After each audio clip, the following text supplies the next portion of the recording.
Bonjour à toutes et bonjour à tous, je suis ravie de vous retrouver pour vous présenter un nouvel oracle, l'oracle de l'équilibre et des émotions par Géraldine Lamuse et avec les illustrations de Sylvia Caruso aux éditions Bussière les amis. Alors, je viens de le recevoir, on va les découvrir ensemble. Écoutez, rien qu'en voyant déjà les illustrations, ça me touche profondément. Alors, d'une manière générale, c'est un oracle, donc vous voyez, comprenez, qui va se baser sur tout ce qui est développement personnel, au niveau justement émotionnel également, puisqu'on est dans l'équilibre des émotions. Et c'est un oracle qui se présente, selon les auteurs, une connexion à soi. Il contient donc 34 cartes, 26 cartes d'émotions miroirs et 8 cartes représentant le cycle lunaire. Alors, dans chaque carte, il y a des informations en fait concernant un accompagnement avec les fleurs de Bach et une activité de bien-être pour bien justement vous aider à vous reconnecter à votre féminité intérieure et sacrée et retrouver votre pouvoir, les amis. Voilà, donc c'est un oracle qui va parler, vous imaginez, de l'ombre et de la lumière. Hein. Vous voyez, on a le soleil ici en plein jour et l'ambiance lunaire. Voilà, alors on va le découvrir ensemble. Alors, pour cette première édition, la boîte est un petit peu difficile à ouvrir, mais elle s'ouvre facilement quand même. Il ne faut pas forcer. En fait, il faut légèrement écarter le carton sur les bords et puis ça glisse très bien. Voilà. Hop. Voilà. Alors, ce que je vais faire, je vais mettre ici. Je vais mettre l'oracle pour que vous le voyez un petit peu mieux. Donc ces deux pierres qui sont qu'on appelle aussi les pierres du dragon, hein, l'œuf de dragon, la pierre de l'œuf du dragon. Celle-ci elle est en galet, hein, et celle-ci c'est une coupe en fait. Voilà, c'est la septaria, hein, son vrai nom. On l'appelle aussi l'œuf de dragon.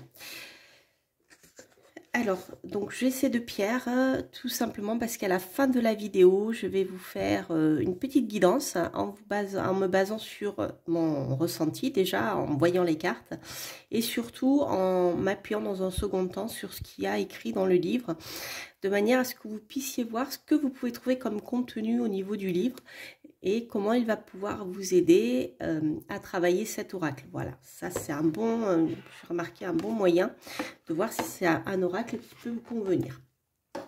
Alors, hop. Donc, au niveau des cartes, ce sont des cartes oracle avec un joli dos comme celui-ci, donc qui est fait pour pouvoir être utilisé à l'endroit ou à l'envers. Donc, les tranches, elles sont blanches. Voilà. Et vous avez ce genre d'illustration. Voilà, je les trouve très belles. Vous voyez, par exemple, ici, on a l'acceptation en part lumineuse. Et ici, on a le déni en part d'ombre. Voilà. Alors, on va les découvrir ensemble. Mais tout d'abord, on va parcourir le livre, voir ce qu'il contient. Voilà, c'est un oracle qui est vraiment destiné à l'introspection. Donc, au départ, ici, on a le sommaire. Des conseils de tirage. Excusez-moi, je vais boire un peu de thé parce que sinon, je vais tousser. Voilà. Donc, c'est un tirage que l'auteur appelle tirage intuitif. Donc, c'est un tirage conçu pour être instantané et aller directement à l'essentiel. Voilà. Donc, c'est une carte miroir que nous allons voir et qui va vous permettre de travailler, de voir tout de suite l'émotion qu'il y a à travailler. Et la carte lunaire aussi indique le moment pour le faire et vers ce qu'on doit entreprendre, pardon. Donc, en fait, voilà, c'est vraiment un terme. On fera celui-ci, hein, voilà. Donc un tirage à 2 choix. Alors c'est pas un tirage à 2 choix, c'est un tirage, c'est pas une coupe non plus. En fait, on va tirer une carte des 2 paquets, puisque vous avez donc, comme je vous le disais, des cartes qui sont liées au cycle lunaire, hein, et d'autres cartes, voilà, un autre paquet de cartes. En fait, on va le découvrir ensemble. Donc la carte miroir, c'est la plupart des cartes que l'on va trouver. Il va vous donner, voilà, c'est ça, instantanément l'émotion à travailler. La carte lunaire va vous indiquer le moment pour le faire. Donc ça aussi, c'est intéressant, c'est-à-dire à quelle phase de la lune, c'est plus judicieux de le faire en fait. Alors ici, vous avez un tirage de l'équilibre. Alors ce coup-ci, avec un tirage à 3 cartes avec toutes les cartes. L'état d'esprit du moment, ce qui bloque. Et la 3e carte, guide vers la guérison. Ensuite, ça c'est un tirage du cycle lunaire.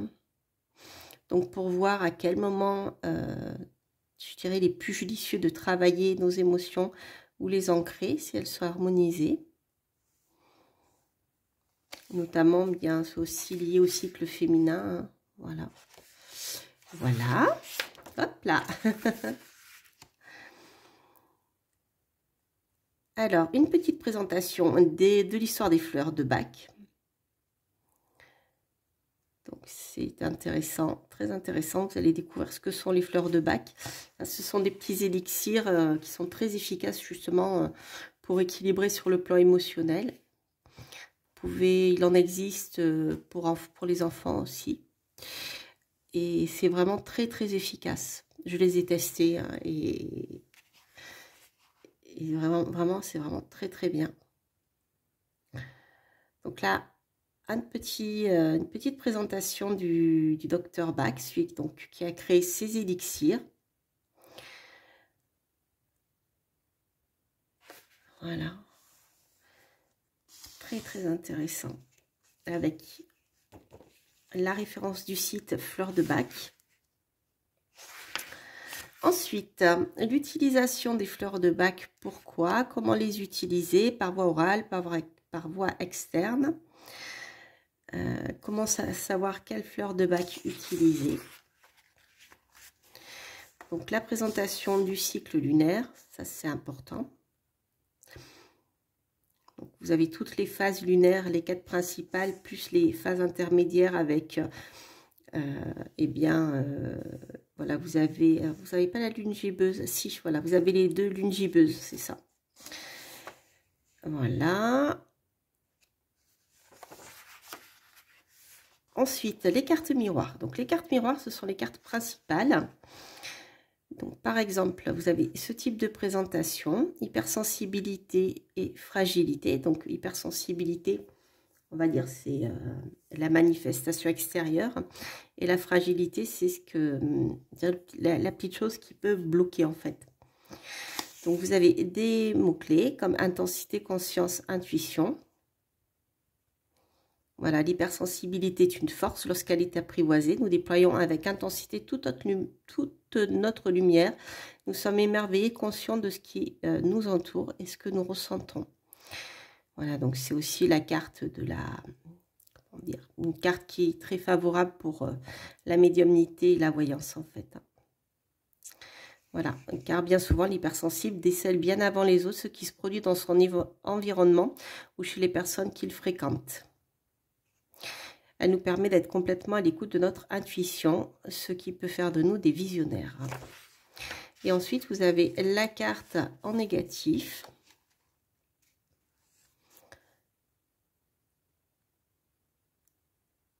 Alors, vous avez le message, l'accompagnement des fleurs de Bach lorsque vous avez tiré cette carte. Donc, avec un détail de ce que peut apporter la fleur de Bach. Très intéressant. Donc, il n'y a pas le côté sombre qui est apporté. En fait, vous avez juste les mots-clés. Je pense que c'est plutôt au niveau de le côté sombre que j'appelle et plutôt abordé dans le paragraphe sur l'introspection. Voilà. Donc là, vous avez ici toutes les cartes. Et ensuite, à la fin, vous avez les cartes des phases lunaires. qui sont ici. Voilà. Donc, par exemple, la nouvelle lune pour la renaissance, avec les mots-clés, avec un texte de présentation, justement pour comment retrouver notre liberté, son message, avec notamment les fleurs de Bach, que l'on retrouve ici. Voilà. Donc, sachez que les fleurs de Bach portent toutes un numéro. Hein.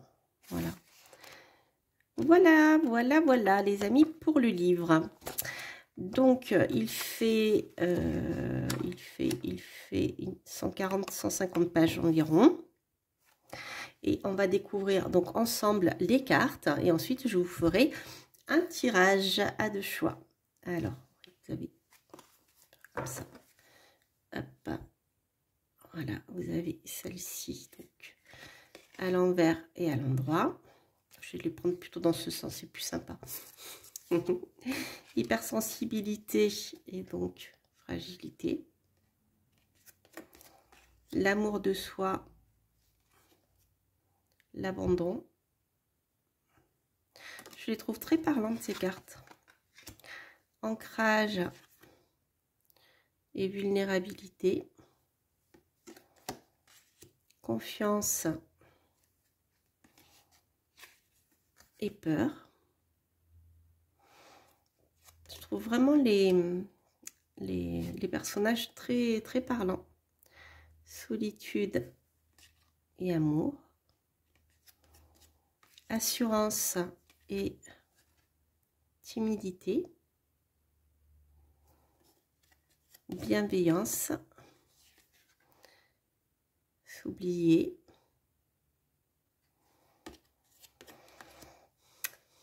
La carte de la certitude et de l'anxiété. La clarté et le conflit. La créativité et l'ennui. L'énergie et l'épuisement. Hop là. L'équilibre et l'affolement. L'espoir et le chagrin. La liberté. Le jugement. La force. L'impuissance. La paix intérieure. La colère. La joie et la mélancolie. L'optimisme et la négativité. Le pardon et la culpabilité. Perceptible, invisible. Préservation, égoïsme. Réussite, échec. Satisfaction, jalousie. Sécurité, dépendance. Hop.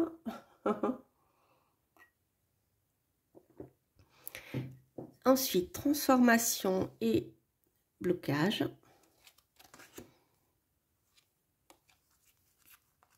Voilà, là nous avons ensuite les cartes lunaires. Donc le premier croissant, vous le retrouvez là d'ailleurs. Hein. Si vous vous rappelez plus du sens, hein, quand est-ce que c'est le premier croissant, le dernier, vous tracez une barre. Hein, et si ça forme un P, eh bien c'est le premier croissant. Si ça forme un D, c'est le dernier croissant. Vous voyez, si vous tirez une barre là, avec le croissant dans ce sens, ça forme un P. Premier quartier, donc c'est la même chose, vous le voyez derrière ici, sauf que il est lumineux. Action. Lune gibbeuse croissante, patience. Donc, vous voyez, la lune est presque pleine ici. pleine lune, puissance. Lune gibbeuse décroissante, c'est la même chose, sauf que, vous voyez, c'est ce côté-là maintenant. Là, vous apercevez, eh bien, ce qui est en train de disparaître, en fait. Donc là, on est dans l'intuition. Dernier quartier qui se trouve ici, vous avez le lâcher-prise. Je trouve vraiment très belles ces illustrations. Dernier croissant, vous avez, voilà, il est ici. Si vous tracez une barre, vous voyez, ça forme un D. Guérison, c'est comme ça que ma mère m'avait appris quand j'étais petite. Et la nouvelle lune, la renaissance. Voilà les amis, il est beau, c'est vraiment beau ce jeu. Alors, on va faire un tirage à deux choix. Hop. Un tirage à deux choix, oui c'est ça, un tirage à deux choix. Et ce qu'on va faire, je vais vous proposer le tirage. Hop. Le tirage qui est proposé dans le guide. Donc, qui va utiliser les deux paquets. Donc, vous avez le choix. Si vous avez, alors, on va dire si vous avez deux questions, vous pouvez tout à fait choisir une question par tirage. Et si vous avez qu'une seule question, et bien voilà, vous pouvez choisir un de ces deux tirages. Le premier, ça sera avec la Septaria en coupe. Et là, avec l'œuf de dragon en plein. Voilà, et puis si le premier ne vous parle pas, n'hésitez pas à écouter le second, vice versa, le premier que vous avez écouté. Voilà, voilà, voilà. Alors, on va commencer ici par ce tirage. Le premier tirage. Pour vous qui avez choisi la Septaria en coupe. Hop. Et ensuite, on va tirer la seconde carte pour le moment, le meilleur moment pour le faire. Ensuite, la même chose avec le deuxième choix, c'est-à-dire la Septaria qui est ici. Donc, on va dire la carte de l'émotion. Hein. Je ne me rappelle plus comment l'auteur l'a appelé. Et le meilleur moment pour agir. Voilà. Alors, hop, les amis, on va commencer donc par le premier tirage. Nous avons l'amour, waouh, et la nouvelle lune, la renaissance. Oui, une renaissance amoureuse. Ça, c'est sympa. Un beau tirage, les amis. Donc, c'est une carte, en effet, qui va parler du sentiment amoureux. Et on a une renaissance ici. Peut-être une action à entreprendre au moment de la nouvelle lune. C'est possible aussi. Donc, si vous êtes seul, eh bien, vous allez vous retrouver dans une énergie d'amour bientôt, en tout cas. Enfin, seul dans le sens... comment dire, de la sensation de solitude. Hein. Parce que c'est pas parce qu'on est seul que... on ne donne pas, on ne reçoit pas de l'amour. Vous voyez, que je parle des fois du fait d'être seul sur le plan sentimental, par choix. C'est pas, voilà, c'est pas quelque chose de négatif. Alors, on va voir ce que l'auteur nous dit. Là, pour moi, il y a vraiment ici quelque chose, un renouveau. Hein. Alors, soit il y a une situation qui va s'améliorer avec votre conjoint, ou avec des amis, ou avec vos parents, ou avec vos enfants. Il y a quelque chose de cet ordre-là. Soit il peut s'agir à ce moment-là de renaître au sentiment amoureux, c'est-à-dire de rencontrer quelqu'un.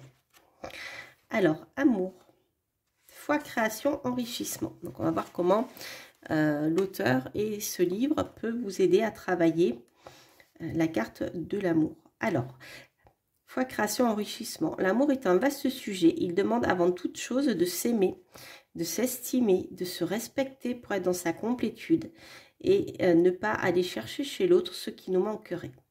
L'amour ne blesse pas. Ce sont les attentes que l'on place en l'autre, celles qui n'ont pas lieu d'être et qui ne sont pas forcément comblées, qui entraînent la souffrance. Et moi, aimer l'autre ne doit être que du bonus, un enrichissement mutuel nourri à travers nos partages et également par sa singularité d'être et de fonctionner. L'amour pur et sincère, c'est notre foi en l'autre. Peu importe notre façon d'aimer, de le vivre et notre définition du couple. Si l'amour est universel, il ne l'est en aucun cas dans sa façon de le vivre. Il n'y a aucune règle préétablie en amour. Éloignons-nous des standards et des schématypes imposés par la société. Puisqu'au final, on se crée soi-même sa définition de l'amour. Et nous seuls savons comment nous voulons le vivre. Ben, vous voyez, ce jeu me parle énormément, puisque donc, voilà, ce que je vous avais dit déjà d'entrer à l'intuition, en fait, c'était vraiment cette énergie-là. Son message, cette carte fait vibrer votre cœur. Le sol blanc, Willow, va développer en nous notre objectivité pour régler en nous ce qui doit l'être et nous faire prendre le recul suffisant pour ne pas nous apitoyer, nous victimiser et ainsi ne pas créer d'attente chez l'autre. Il va faire en sorte que l'on soit créateur de sa vie et ainsi accueillir et vivre l'amour de façon optimiste et apaisante, en accord avec nous-mêmes. Voilà, donc vous avez pour la positivité donc le saule blanc, Willow, le numéro 38 en fleur de bac, et la chicorée qui peut être utilisée aussi en complément. Elle va nous aider à donner sans avoir besoin d'un retour. Elle va permettre de nous détacher, de ne pas créer l'attente en toute sécurité. Voilà, voilà les amis. Alors ensuite, la Renaissance, la carte de la Renaissance. Pour vivre ce moment de liberté, il faut avoir fait une plongée au cœur de soi-même pour briser nos croyances limitantes, abandonner ce qui ne nous appartient pas et révéler nos qualités pour les mettre en avant et rebooster notre confiance. C'est une déconstruction de soi et de nos schémas. Cela peut s'apparenter à la carte de la mort dans le tarot. C'est le travail de transformation qui amène la guérison et c'est de là que vient la renaissance. C'est un moment particulier, un entre-deux, entre la guérison et une nouvelle vie. C'est un moment de page blanche. On renaît de nos cendres tel le phénix en toute puissance. Et tout est à inscrire avec ce nouveau mois. C'est le moment où l'on décide comment on va mener cette nouvelle vie qui s'offre à nous. Comment cette fois? Cette fois-ci, faire les choses bien et en accord avec nous-mêmes. Insufflons, nous aussi, les énergies de la carte puissance liée à la pleine lune. Donc là, on est avec le noyer Walnut qui va nous apporter la liberté, qui va nous aider à ne plus nous laisser influencer par les autres. Il nous apportera sa détermination et l'adaptation pour vivre les changements à venir de façon optimiste. Le Wu, au lit, va nous apporter l'harmonie. Il va nous apprendre à être bienveillants envers nous-mêmes, en éloignant la colère et en apportant une énergie d'amour. Le charme, Hornburn, va nous apporter un coup de boost. Hornbeam, pardon. C'est lui qui va nous insuffler une énergie nouvelle pour créer le changement en éclaircissant nos idées. Il va gonfler notre enthousiasme pour faire grandir notre motivation et nous élever le plus haut possible. Voilà, donc là vous avez 3 fleurs de bac qui vont vous permettre eh bien, de vous préparer à ce renouveau avec bienveillance, souplesse, énergie, etc. Vous avez ici les fleurs de bac qui sont inscrite. Alors, pour le deuxième choix, qu'est-ce que nous avons? Nous avons l'énergie, justement. Et ici, nous avons la lune gibbeuse décroissante qui nous parle d'intuition. Ah, c'est intéressant parce que lorsque je vois ces deux cartes, énergie et l'intuition, ici, j'ai l'impression d'un équilibre, en fait, entre le soleil, puisque le soleil, c'est l'énergie, hein, c'est la vitalité, et surtout... et l'intuition, c'est-à-dire qu'on a le côté féminin et le côté masculin avec quelque part le côté intuitif de la lune et le côté solaire du masculin. Je ne parle pas d'hommes et de femmes, hein, je parle vraiment des énergies féminines et masculines ici. Ça fait un bel équilibre, je trouve. Alors, voyons voir ce que l'auteur nous dit à propos de ces cartes.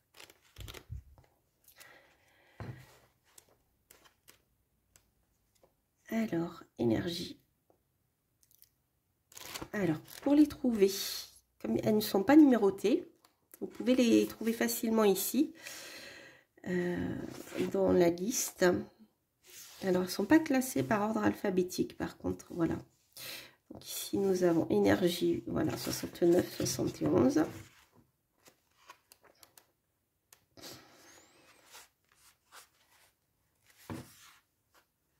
Alors, c'est la carte d'épuisement aussi. Alors, du coup, je l'ai tiré à l'endroit. Oui, c'est ça. Dispersion, s'oublier, vide. Que l'on ne canalise, lorsqu'on ne canalise pas notre énergie, on entreprend plusieurs projets et envies en même temps. On essaye de tout gérer et d'être partout pour réussir à tous les faire éclore. Résultat, on n'est pas pleinement dans ce que l'on fait et on se disperse. On ne nourrit plus notre énergie et il n'y a donc pas de retour de nos actions. C'est à ce moment-là que l'épuisement apparaît. Il peut être à la fois psychologique et physique et survient car on s'éparpille et on devient contre-productif, ce qui est très énergivore. On perd du temps au lieu d'en gagner. C'est ce qui va créer la fatigue et nous faire perdre notre vitalité et notre motivation. Si on reste dans cette boucle, les conséquences à terme seront de s'oublier. On se sentira comme une coquille vide. Quand on tire trop sur la corde, c'est le corps qui finit par exprimer qu'on a atteint le seuil d'épuisement. C'est le moment pour l'écouter et faire une pause, car c'est une formidable leçon, comme une piqûre de rappel, pour comprendre que prendre soin de soi n'est pas une option. Cela est essentiel et doit toujours être une priorité, car c'est notre corps qui nous permet d'avancer dans la vie. Son message, cette carte nous conseille de faire une pause. Donc l'olivier, c'est la fleur de bac, l'olive pour le dynamisme, va nous aider à combattre la fatigue et en nous permettant de nous ressourcer et de prendre soin de nous. Cela va permettre de maintenir notre énergie de façon équilibrée, d'éviter ainsi de l'éparpiller et de récupérer tout notre entrain et notre vitalité. Introspection. Faisons-nous du bien et pensons à nous. Non, pardon, je vais y arriver.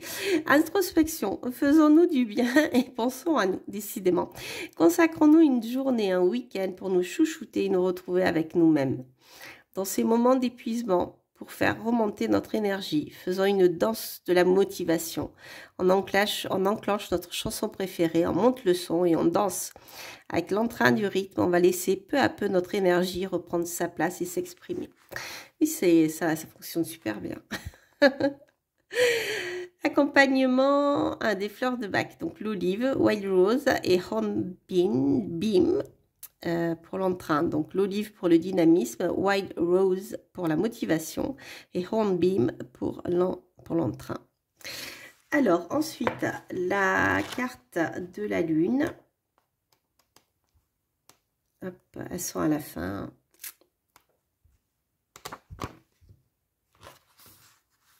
Hop.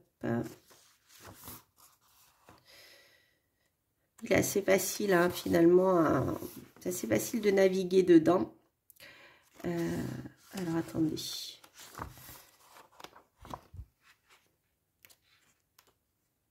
Oui, voilà, c'est assez facile de naviguer dedans parce que vous avez les illustrations et les titres ici. Alors, inconscient, sixième sens, guide. Donc, c'est la carte de l'intuition. L'intuition est un outil puissant. Elle se manifeste lorsqu'on est attentif au monde invisible. Elle traite un tas d'informations si vite qu'elle comprend bien avant notre conscience ce dont il s'agit. Elle va jouer le rôle de la passerelle. Elle va utiliser différentes méthodes pour nous transmettre l'information. Par exemple, une sensation dans le corps, un pressentiment, un signe. C'est notre sixième sens qui va nous guider pour nous aider à faire les bons choix, à aller vers les bonnes personnes, pour notre construction et notre épanouissement, ou au contraire nous éloigner de ce qui est négatif pour nous, ou de ce qui risque de nous éloigner de notre chemin. L'intuition se travaille un peu comme un muscle, plus on l'entraîne, plus elle est performante. Apprenons à bien discerner les moyens de notre intuition, que les moyens de notre intuition va utiliser pour s'exprimer, afin de ne pas la confondre avec la petite voix pas sympa de notre mental qui bien souvent va nous amener à nous auto-saboter. Son message, le plumbago va nous apporter la confiance. Donc le plumbago, c'est une plante qui est utilisée donc parmi aussi les fleurs de bac. Elle va nous permettre de distinguer clairement notre intuition. Le marronnier blanc, un white chestnut, va nous apporter la clarté. Il va nous permettre d'avoir une bonne capacité d'analyse en ayant des pensées calmes, constructives et fortes. Il va faire le tri, nous débarrasser des pensées qui risquent de nous éparpiller. La jonque, gorse, va nous apporter la lumière. Il va permettre de libérer le passage de l'intuition en renforçant notre volonté intérieure. Il va nous aider à comprendre et à accepter que notre intuition est là pour nous pousser en avant et être sur la bonne voie. Donc, on a Serato qui est le plumbago pour la certitude, White Chestnut pour la sérénité et Gorse pour l'espoir. Voilà les amis, j'espère que cette guidance et la review de cet oracle vous aura plu. N'hésitez pas en tout cas à liker, à commenter bien sûr, promis je vous réponds. Donc vous inquiétez pas si je ne réponds pas tout de suite là parce que cette année je suis un peu on va dire surchargée. Donc, je fais au mieux. Mais voilà, dès que je vois votre message, je vous mets un petit cœur, un pouce en l'air. Et après, si je ne peux pas vous répondre tout de suite, je le ferai par la suite. Voilà, ne vous inquiétez pas. Voilà ce que je voulais dire. Ah oui, autre petite chose aussi. Je vais créer bientôt un compte, un compte sur la plateforme. Ah, ça y est, j'ai oublié son nom. Sur TikTok. Tout simplement pour pouvoir partager avec vous des Reels, des petites stories, voilà, surtout des Reels. Parce que là, actuellement, sur Instagram, ça devient compliqué. Voilà, il y a donc, je vous ferai certainement des partages sur Insta. Mais tout ce qui est lié aux Reels, etc., ça sera sur TikTok. Parce que, enfin, je pense que vous devez voir ce qui passe sur Instagram. Et moi, ça ne me convient pas du tout. Voilà, donc je vais progressivement glisser sur TikTok. Donc, je vais, si j'ai pas le temps, voilà, le temps que je mette cette vidéo en ligne, si j'ai pas encore eu le temps de faire comment dire, une petite programmation sur TikTok et d'ouvrir mon compte. Vous inquiétez pas, je vous en reparlerai aussi par la suite. Et voilà, et retrouvez-moi là-bas, n'hésitez pas à vous abonner parce que maintenant c'est sur TikTok que je vais partager les Reels, etc. Pour le moment en tout cas. Voilà les amis, je vous embrasse et je vous dis à très très bientôt pour de nouvelles aventures. Portez-vous bien, bye bye.